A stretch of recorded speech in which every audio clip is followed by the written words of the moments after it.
Bite-Sized PL, professional learning you can consume during lunch or on a dog walk or while you prepare your income taxes. Our goal is to provide meaningful, engaging, and brief conversations for educators. I'm Jeanette, and my co-host today is Jared. Hi, Jared. Hi, and I don't think I've listened to a podcast while I've done my taxes, so this will be a new thing for me. It's going to be, I think, a mood raiser while we're doing our taxes to be listening to a little bite-sized PL. Well, we are excited today to welcome Bonnie Smith from the Utah State Board of Education, standing there in front of the official seal of USBE. She looks very official there. Bonnie, thank you for joining us. Bonnie is a program specialist who audits license renewals. Did I get that right? Yes, that's correct. And I also do the out-of-state application reviews. Well, it's really great for us to put a face and a voice with someone who is down at USBE, because we rely on that State Board of Education and all of you who keep it running for so many different parts to our career. So it's really nice to have you with us today as we talk about renewing our professional educator licenses. I was thinking, as I was preparing some thoughts today, about how a teaching license is kind of an invisible thing. I don't know that I've ever printed out my teaching license. And I know that sometimes we'll get calls from teachers who will say, do I even have a license? It's just kind of invisible. We're all so excited about that first license in our lives, which is usually the driver's license, that we carry our whole lives. But when you graduate from college and get a teaching license, where is it? Where does it show up? So I think that the first thing we need to note is this is a profession, and all professions have licensure requirements, and licenses all expire. And then there are ongoing learning opportunities that every license has to fulfill in order to have that license renewed. It's just something we don't really think about that much. So let's just start out. Tell us the basics, Bonnie, about a teaching license and renewal. When do things get rolling for renewing that teaching license? And what will it look like for a teacher? It starts getting busy in January because we start sending out the email notifications that your license will expire in June and you need to renew it. So it starts in January, and then by the time we get to June, it's really busy. So everyone whose license will expire June 30th, 2023 has received an email about relicensing or renewing their license. Okay. So tell us some of the basics of what they have to do now that they received the email. Well, the first thing they need to do is we have a new site that we're using, the USIM site, which stands for the Utah Schools Information Management System. They'll go there and they have to sign up for an account. And then it's got a licensing checklist. They go through and they resolve the issues. That's where they do their ethics review, the link to the data privacy, and then they fill out their 100 hours of professional development using the professional renewal form and have it signed. And then they come back to USIM to renew online.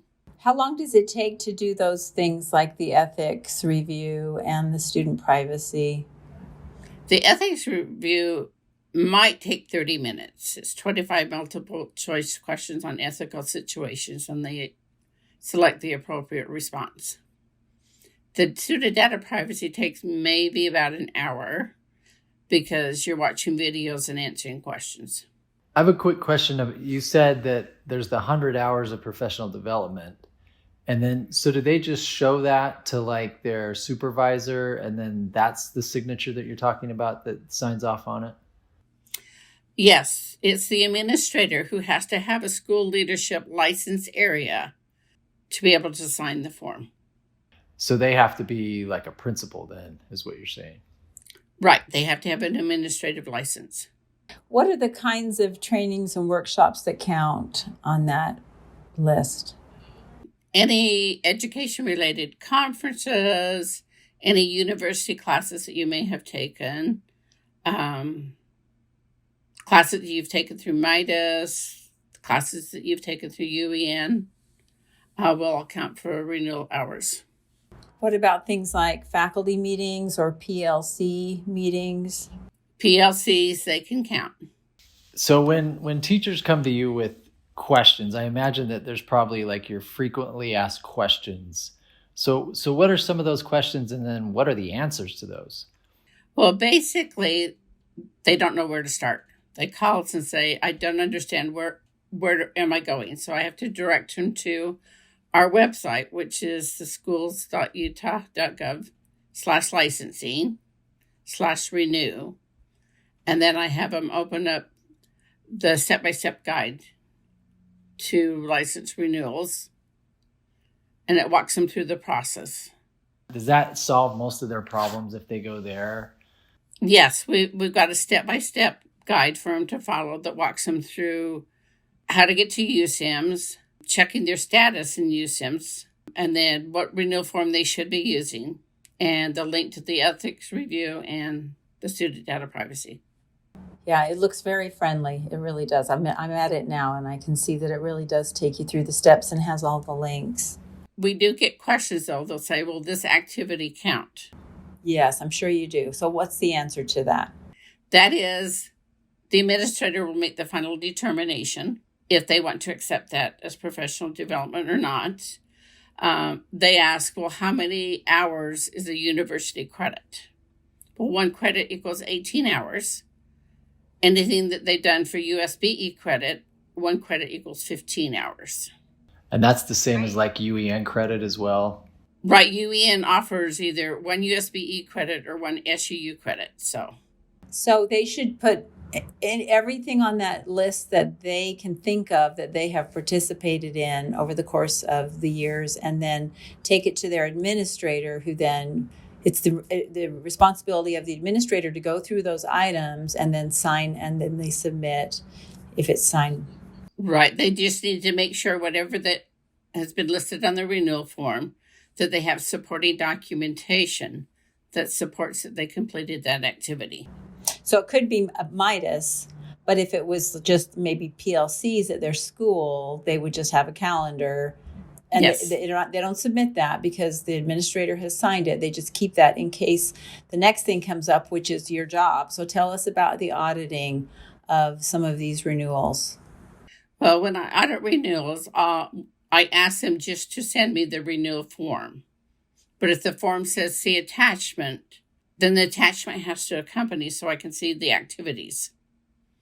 And I'm looking to make sure they've completed the student data privacy, that the administrator that signed the form has the school leadership license area, and that they haven't exceeded the maximum totals in any of the categories, and that the form has been signed by both the educator and the administrator, and that they have not renewed it before it has been signed. So then they submit it, and then does it just automatically, do they get an email that it's been? Once I review the renewal form, I send them an email saying the audit's been completed. If there's slight mistakes they've made, I let them know, and I attach the corrected renewal form so they have a guideline for the next time. What percentage of renewals are you auditing? 10% of whoever renews the previous month. So each month I just take 10%. Got it. Okay, great. What have you found are the things, like if you could just speak to like, what's your biggest tip for teachers as they're submitting everything?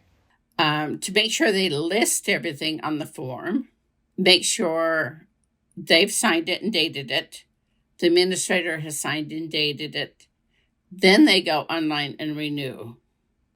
And we're finding several that have done it backwards. So they need to follow the correct procedure and do things in the right order. Yes, because on USIMS, it says, have you completed the steps? And it tells them this, have you done this, and then the final step is renew online. But some of them just answer yes, but they haven't had the administrator sign the form.